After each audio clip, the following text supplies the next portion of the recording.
Kahapon po, nabalita na tumutol po ang prosekusyon ng ICC doon sa dalawang mosyon ni Tatay Digong. Unang-una para sa interim release at pangalawa para nga doon sa indefinite adjournment ng paglilitis laban kay Tatay Digong dahil sa nauna ng desisyon ng hukuman na ipagpaliban ang kanyang pagbibista dahil nga po unable to stand trial. Ang tanong ko ngayon, ano ngayon kung sila'y tumutol? Talaga naman trabaho nila na tutulan ang mga mosyon ng mga nasasakdal. So wag kayo masyado maabala po sa pagtututol ng prosekusyon dahil pag hindi naman sila tumutol, ay para sila yung mga pabaya sa kanilang mga trabaho. No? Unang-una, pag-usapan po natin yung pagtutol sa interim release. Well, sa akin po, parang wala ng opsyon ng hukuman. Kasi nagdesisyon ng hukuman eh. Nagdesisyon na ang hukuman na unable to stand trial ang Tatay Digong. So ano pang gagawin nila? Hindi naman po pwede na habang hindi nakakayanin na harapin ni Tatay Digong ang pagliliti sa kanya, ay nakakulong pa rin siya indefinitely. Yan po ay parusa na wala pang desisyon na siya ay nagkasala.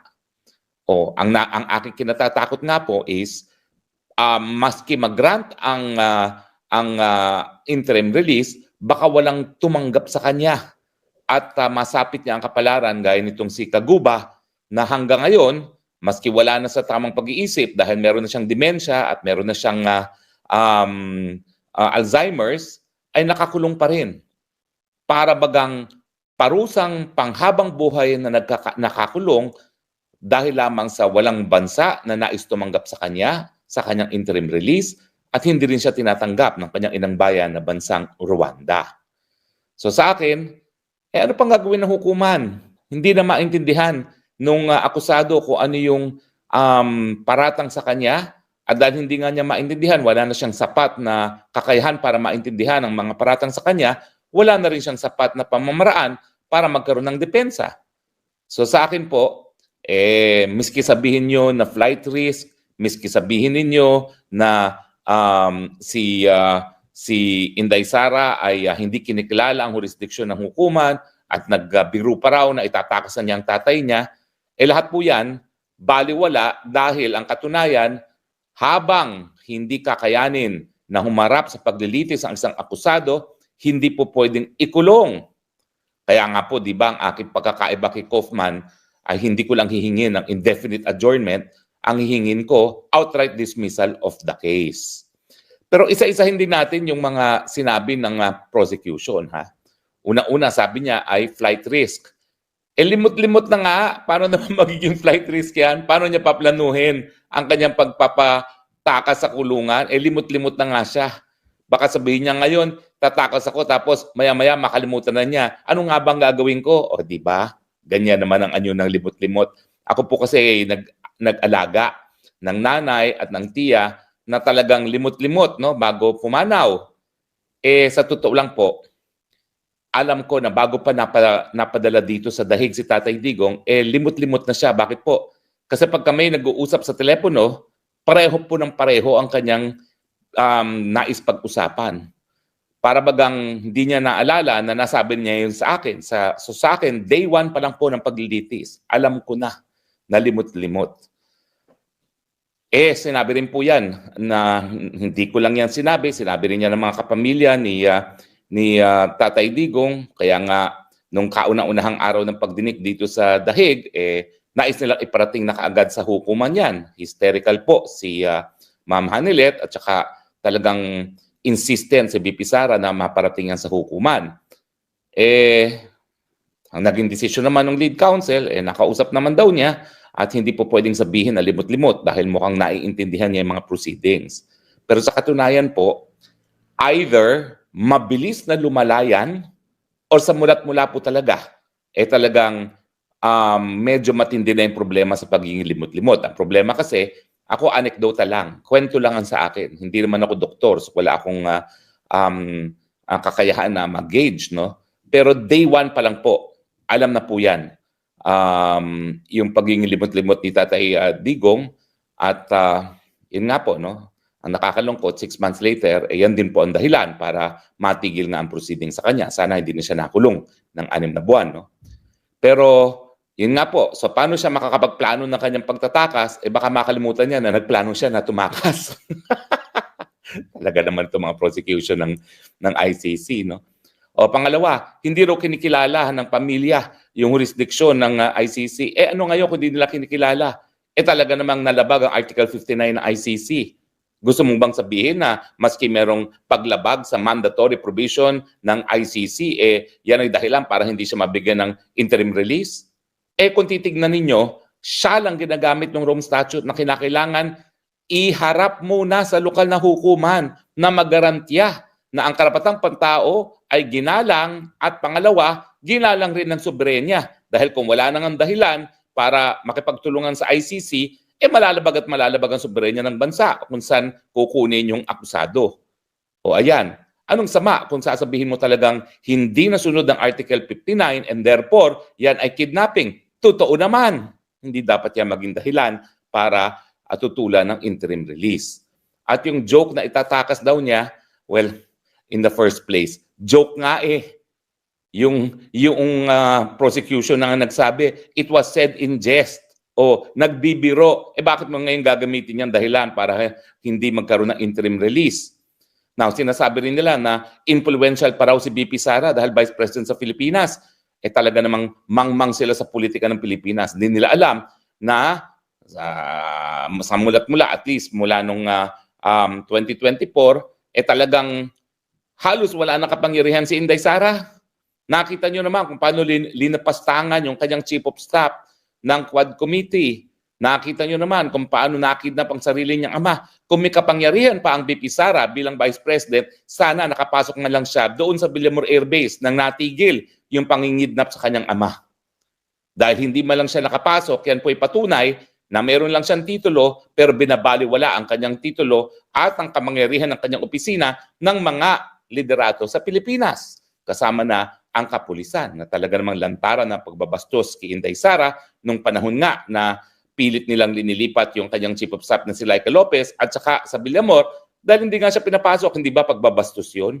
Sa pangalawang pinakamataas na opisyalis ng bayan na hindi man lang pinapasok doon sa holding facility kung nasaan naroon ang ama ni Inday Sara Duterte. So sa akin, wala pong saysay yung mga sinasabi ng ICC prosecutor kung bakit sila tumututo sa interim release, pero ang pinakamalakas na argumento, wala na. Nagdesisyon na ang hukuman. Hindi kayang harapin ang paglilitis at kapag siya ay pinatuloy na ikulong, yan po ay cruel, unjust, and arbitrary detention, which is a form of punishment na hindi dapat ipataw dahil hindi pa napapatunayan ang pagkakasala ni Tatay Digong. Now, yung pangalawa naman na tinutulan din nila yung indefinite. Okay, ano nga ba ang tawag dun sa sinabi nila? Kasi diyan nga kami hindi mag-agree na naman ni Kaufman. Ang hinihingi niya ay indefinite. Dali ano nga ba yun? Para hindi ako magkamali. Okay? Indefinite adjournment. Okay? Kapag indefinite adjournment, ulitin ko po, tuloy pa rin ang kaso. Akusado pa rin si Tatay Digong. Kung siya'y makakalabas ng kulungan, it is because of the interim release. Pero dahil nga sa sinabi ko sa inyo, yan po ay hindi po pwede sa Pilipinas unless, gaya ng sinasabi ni Kaufman, payagan ni Marcos, na ang sinasabi ko naman ay hindi papayag si Tatay Digong. Whether or not siya'y limot-limot, ay sigurado po ako, babalik ang kanyang tamang pag-iisip kapag sinabi na, huy, uuwi ka sa Pilipinas dahil napapayag namin si Marcos. Ay, naku po, hindi papayag po dyan si Tatay Digong dahil hindi siya tatanaw ng utang na loob dyan sa mga Marcoses na ni minsan na hindi niya sinuportahan dahil alam naman niya talaga na weak leader yung Marcos na yan. Now, anong dahilan nila? Well, kasi daw, kukuha sila ng sarili nilang dalubhasa. So, kung papansinin niyo po, hindi kasi po pwede na yung mga prosecutor at mga abogado na wala namang alam sa siyensya ang siyang magsasabi na kaya niyang harapin ang paglilitis laban sa kanya. Kinakailangan, kumuha sila ng sarili nilang eksperto at bahala na ang korte magdesisyon kung sino ang mas papaniwalaan sa dalawang eksperto. Pero, pansinin niyo po sa order ng hukuman na ipinagpaliban ang confirmation of charges, hindi ang depensa ang naghain ng eksperto na nagsabi na hindi na kaya ni Tatay Digong harapin ang kanyang ang mga paratang laban sa kanya. Ito po ay isang eksperto na kinuha mismo ng detention facility. So ibig sabihin, hindi po binayaran ni Tatay Digong yung eksperto para sabihin na unable to stand trial na siya. Ang humingi ng ganyang opinyon, yung detention facility mismo. So bakit hindi naman paniniwalaan niya ng hukuman? At sa katunayan, itong dahilan kung bakit pinaniwalaan at ipinagpaliban na nga ang kanyang confirmation of charges. Well, asahan na lang natin siyempre na ang magiging tingin ng hukuman doon sa eksperto ng prosecution na babayaran ng prosecution para kontrahin ang naging opinion ng naunang dalubhasa ay bias. Dahil in the first place, ang kumuha dyan ay prosecution. Ang kumuha naman doon sa eksperto na nagsabing di na kaya ni Tatay Digong ay ang detention facility mismo. Kasi siyempre, alam naman ng detention facility kung paano asta ni Tatay Digong eh.